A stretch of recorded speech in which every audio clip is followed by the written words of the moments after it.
Good morning. It's Tuesday, October 27th. Welcome to our daily devotion. I'm amazed at how many of you are choosing to watch these live. Many of you are committed daily to this. I'm amazed how many of you watch these videos throughout the day. Morning, Roz. Cold this morning when we go walking. We're in John chapter 19. Before we get started, I just want to share something. I'll share it at the end. John 19:1 says, Then Pilate took Jesus and had him flogged. Okay, here's Pilate now with Jesus. The Jewish leaders bring Jesus to the Romans because they're under the Romans' rule, wanting him to give him the death sentence. Pilate says, I don't find anything wrong with him, so he has him flogged. He did this hoping that it would satisfy the Jewish people. Now let me explain what flogging is. I've done this with Collision Church several times, but let me explain it to you, especially with the Romans. Now remember, this was the Romans that did it now. You were allowed to flog someone 40 times with a whip. They quit at 39. That's why they always say 39 times, because they would quit at 39 just in case they miscounted, because if they flogged more than that, then they were subject to being flogged. So they would stop at 39. That's why you always hear 39, flogged 39 times, but it was really 40 times was what they were allowed. Morning, Grace. Good morning, Serena. And it wasn't a whip like you see in movies and all that. It was a whip with three strands, probably like a couple feet long. But at the end of each strand would be something sharp, like a sharp stone, a sharp piece of metal, tied to three different strands that would come out. And they would take the person that was being flogged and strip their back down, and then they would tie them to like a tree stump or something in the ground to where their back was exposed. And they would be down on their knees, and then they would take and they would whip them with those three strands. It would do severe damage to it. Now again, it would be subject to what they were told, how much damage they were told to do. They could easily kill someone with it. The person that did this, especially the Romans, who were sophisticated with it, they were able to do it to where they could tear apart a person's body without hitting any vital organs to keep them from dying. Now, we don't know here how badly Jesus was flogged. It never tells us. Good morning, Marcy. Good morning, Liz. But we do know that that it was severe enough for Jesus to come out, Pilate hoping that the Jewish leaders would see how bad he was flogged and say, okay, that's enough. But it didn't satisfy them. Morning, Donovan. Now, here's what I want to talk about this morning. I want to talk about God does certain things in our lives to teach us a lesson, to try and get our attention, okay? I'm sure many of you have had an accident or a near accident that where you didn't die, and you probably said, "Oh, thank God, thank God." You just knew that God's hand was on it to keep you from being seriously injured or to keep you from dying. Did God do that to get you to start driving safely? Maybe you had a serious illness. Is it possible that God allowed that to happen to you so that you would start taking better care of your body? Good evening, and Donovan. Good evening, Antoinette. Good evening, Sharon. Good evening, Paul. Good evening. Good morning. Good morning, Paul. Is that possible? What about despair or hopelessness, where you're just kind of like, you're just like giving up on life. You're just so discouraged. Does God do that to get you to turn back to Him? No. We don't know all of it. We don't know all of it, but we do know that God is involved in our lives. God did not just put us on the earth and then just let us go. God is involved especially as his people. He is involved in our everyday lives. Now, as a Christian, we can quench the Holy Spirit. God has given us his Holy Spirit living within us, and we can quench that Holy Spirit. And we can quench him for a long time, sometimes even. Listen what our promise that God gives us here in 10:29 of John. God tells us this: my Father who has given them to me is greater than all. No one can snatch you out of the Father's hand. No one, not you, not anybody else, can take you out of the Father's hand. You are a Christian and you are in his hand. Now you can get to the end of that hand down there. You could be at the very end just teetering to where there's hardly anything. You're so far away from God, but God will not let you fall out of his hand. At some point, God grabs a hold of you and pulls you back in. Could that be through a near accident or an act? Could that be through a serious illness? Could it be through despair, hopelessness? It'll be whatever God decides to do. But God is involved in your life, and he uses those things to bring you back in. Why? Listen to this in 1 Corinthians 6:19 and 20.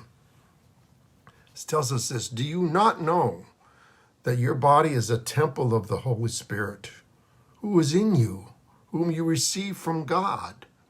Listen to this. You are not your own. You have been bought at a price. You are not your own. You belong to God. That's why he's living inside of you, and he bought you with his own body and blood. And as we started out, it all started with him being flogged. Now remember, you have to realize this. You have to realize that was God that was being flogged for you, because he loves you and you're in his hand. You're in his hand, and nothing can take you out of his hand. Wow. God will do whatever is necessary in your life to get you, to constantly get you to come back to him. James 4:7 and 10 tells us, therefore, submit yourselves then to God.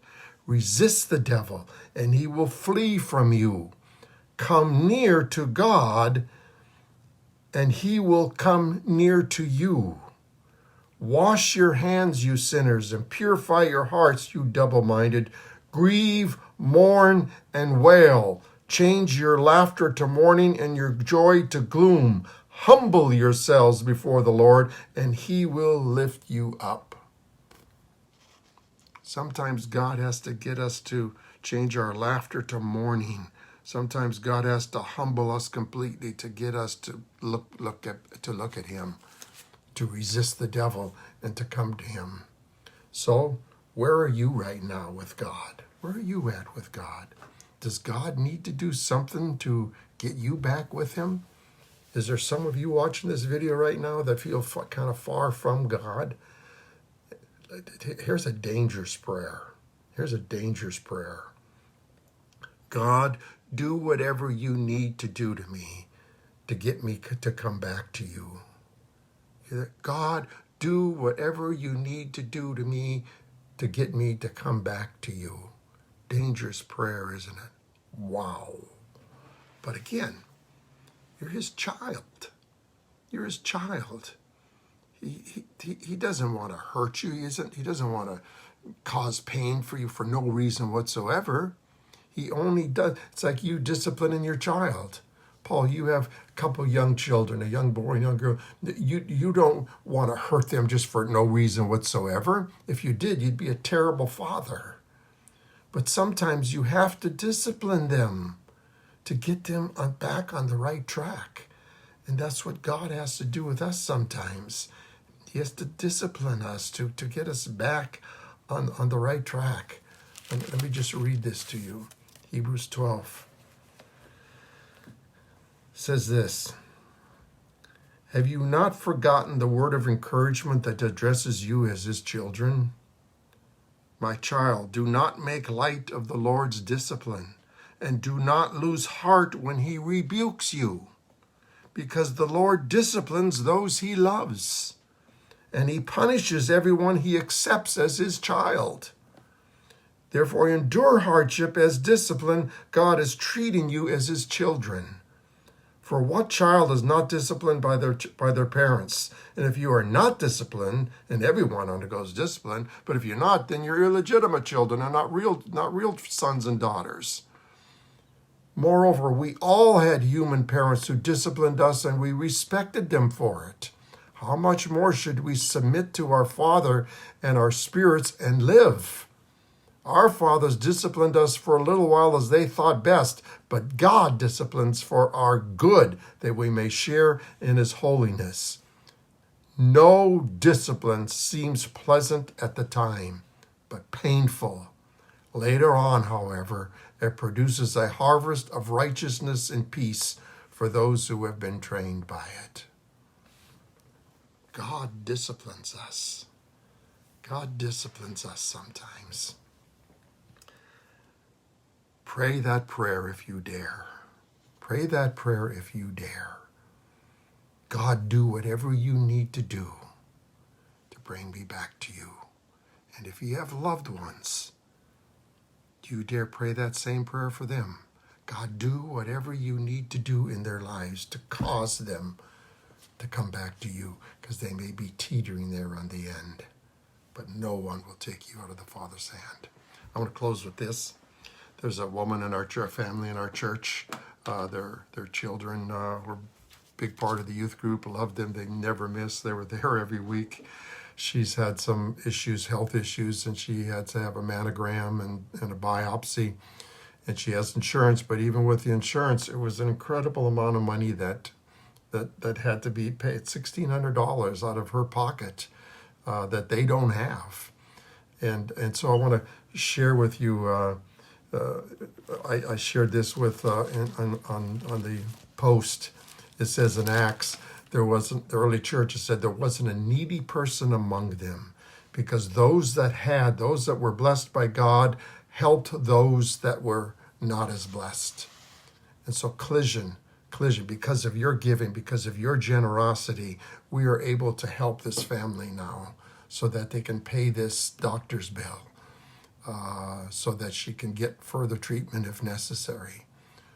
God bless Collision that you people have been so generous that we are able to be like the early church, where we can help one another.